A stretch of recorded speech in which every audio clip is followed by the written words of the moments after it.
Hello बच्चों, आप कैसे हो? उम्मीद है कि आप अच्छे होंगे। तो बच्चों, हम आज आपके लिए अध्याय 1 वास्तविक संख्या रियल नंबर्स के पार्ट 2 को लेके आए हैं, जो कि आप लोगों के लिए बहुत ही महत्वपूर्ण प्रश्न है। तो बच्चों, चलते हैं आज रियल नंबर वास्तविक संख्या के पार्ट 2 के प्रथम प्रश्न की ओर। बच्चों, इसमें कहा जा रहा है कि अभाज्य संख्याओं की संख्या अपरिमित रूप से एक है, 100 है, सी में अनेक है और डी में शून्य है। बच्चों, कह रहा है अभाज्य संख्या के अपरिमित संख्या। बच्चों, अभाज्य संख्या कहते हैं, आप जानते हैं अभाज्य संख्या किसे कहा जाता है? अभाज्य संख्या कहा जाता है जिसका दो गुणनखंड हो। अभाज्य संख्या दो गुणनखंड खंड वाले संख्या। तो जैसे बच्चों, जैसे 2, 3, 5, 7, 11, 13, 17, 19 ...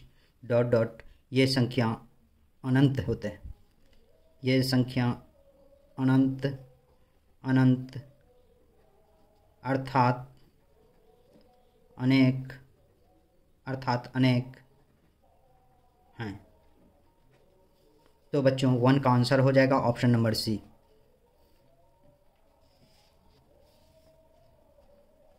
बच्चों, सेकंड प्रश्न है, निम्न में कौन सी अभाज्य संख्या है? तो अभाज्य संख्या वो संख्या है जिसका सिर्फ दो गुणनखंड हो, एक और स्वयं। अभी तुरंत मैं बताया हूँ, परिभाषा बताया हूँ, बच्चों।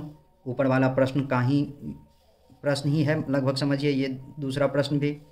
तो कड़ा निम्न में कौन सी अभाज्य संख्याएं हैं? ए में 15, बी में 16, सी में 25, डी में 29। बच्चों, अभाज्य संख्या आप जानते हैं, 2, 3, 5, 7, 11, 13 ... अनंत होते हैं। तो इसमें देखिए बच्चों, ए में क्या है? 15 सिर्फ दो गुणनखंड होना चाहिए, अर्थात दो संख्याओं से भाग लगनी चाहिए, तीसरा किसी और से नहीं बच्चों। तो यहाँ देखिए बच्चों, आप 15, 1, 3, 5, 15 इतने संख्याओं से भाग लगा, इसलिए यह अभाज्य संख्या नहीं है। 16 तो नहीं ही है बच्चों। 16 में 1, 2, 4, 8, 16 ये अभाज्य संख्या नहीं है बच्चों।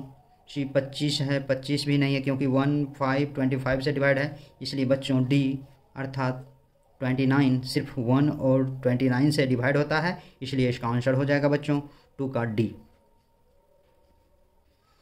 तीसरा प्रश्न है बच्चों, यूक्लिड विभाजन एल्गोरिदम किन पूर्णांकों के लिए लागू किया जाता है? केवल धन पूर्णांकों के लिए, पहला ऑप्शन है।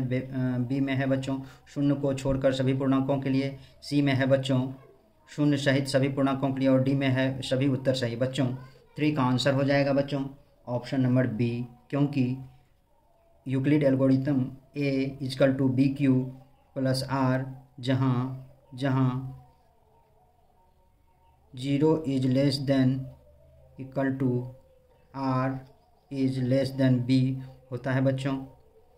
कभी भी जीरो आर के बराबर या आर से छोटा रिमाइंडर हो सकता है, शेषफल ये होता है। और इसमें हमेशा शून्य को छोड़ के जितना भी पूर्णांक होता है सभी यूक्लिड एल्गोरिथम के पूर्णांकों पर लागू होता है बच्चों, इसीलिए इसका आंसर हो जाएगा ऑप्शन नंबर बी।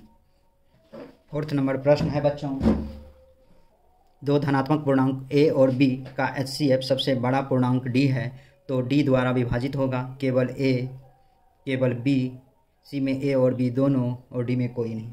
बच्चों, a और b का HCF,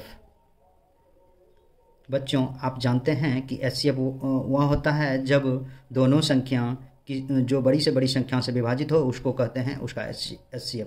तो सबसे बड़ा पूर्णांक d है। इस दोनों में बच्चों d से हम जब भाग करेंगे तब यह विभाजित हो जाएगा, अर्थात इसका जो हो जाएगा आपको d द्वारा विभाजित होगा, ये भी होगा और ये दोनों पूर्णांक होगा, इसलिए इसका आंसर हो जाएगा बच्चों आपको ऑप्शन नंबर सी। दोनों पूर्णांक विभाजित होगा बच्चों, a b दोनों पूर्णांक यह d से विभाजित होगा, इसीलिए इसका आंसर हमेशा ऑप्शन नंबर सी होगा। फिफ्थ नंबर प्रश्न दिया हुआ है बच्चों, दो धनात्मक पूर्णांक c और d, c greater than d, तो इसका HCF क्या होगा अगर शेषफल r बराबर 0 हो? a में d, b में c और c में r और d में cd। बच्चों, सी इज़ ग्रेटर देन डी, तो जब सी बड़ा है डी से और आर इजकल टू जब 0 दिया हुआ है तो हमेशा बच्चों सी में भाग डी से लगेगा। सी में भाग जब डी से लगेगा तो इसका एचसीएफ हमेशा आपको एचसीएफ हमेशा होगा बच्चों डी ही होगा, इसीलिए 5 का आंसर हो जाएगा बच्चों ऑप्शन नंबर ए। 6 नंबर प्रश्न है बच्चों, 6 नंबर प्रश्न दिया हुआ है बच्चों, एक अशून्य परिमेय और अपरिमेय संख्या का गुणनफल होगा। ए में 1, बी में हमेशा परिमेय, सी में हमेशा अपरिमेय और डी में परिमेय या अपरिमेय। बच्चों यह कह रहा अशून्य परिमेय संख्या। बच्चों अशून्य का अर्थ होता है, अशून्य का अर्थ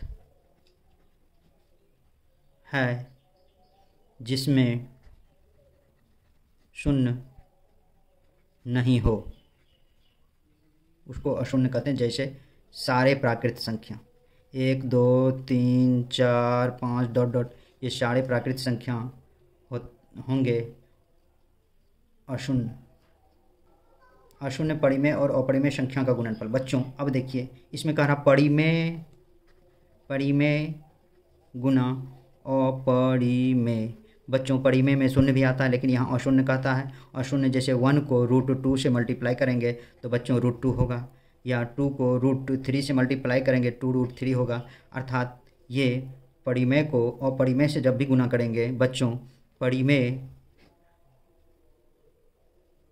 बच्चों इस तरह से आप समझें कि परिमेय गुना अपरिमेय में बराबर अपरिमेय होगा। इसीलिए क्योंकि देखिए 1 परिमेय है और √2 से गुना किया तो √2 हो गया, अपरिमेय हो गया। 2 परिमेय है, √3 से गुना किया 2√3 अपरिमेय हो गया। इसीलिए 6 का आंसर होगा, ये हमेशा अपरिमेय होगा।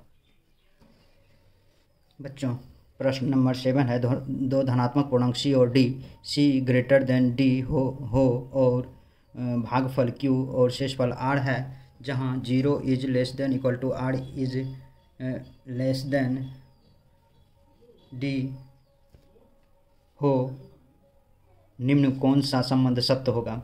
Q बराबर CD प्लस R, C बराबर DQ प्लस R, R बराबर CD प्लस Q, D बराबर CQ प्लस R। बच्चों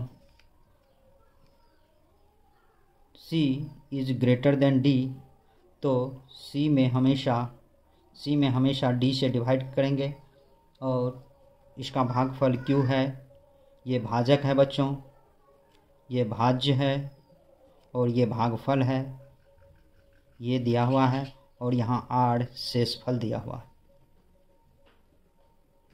तो बच्चों आप जानते हैं कि भाज्य बराबर भाजक गुना भागफल जोड़ शेष होता है या शेषफल होता है बच्चों। तो भाजक दिया हुआ आपको D गुना Q प्लस R, अर्थात इसको DQ प्लस R और ये C बराबर DQ प्लस R लिख सकते हैं, इसलिए इसका आंसर हो जाएगा बच्चों ऑप्शन नंबर बी। नेक्स्ट प्रश्न है बच्चों, प्रश्न नंबर 8, बहुत ही आसान प्रश्न है बच्चों। 45 तथा 60 का मौसों क्या होगा? ए में 45, बी में 15, सी में 3 और डी में 1। बच्चों 60 इज़ ग्रेटर देन 45 है, 60 में 45 से भाग करेंगे 1 टाइम्स में, फिर 45 15 आया, 15 से 45 में 15 या 45 पूरा कट गया, अर्थात मौसों को कहते हैं महत्तम समावर्तक, जिससे कटता है वही महत्तम समावर्तक होता है बच्चों, इसीलिए 15 इसका महत्तम समावर्तक हो जाएगा बच्चों। बहुत आसान प्रश्न था बच्चों। नेक्स्ट अर्थात 9 नंबर प्रश्न दिया हुआ है बच्चों,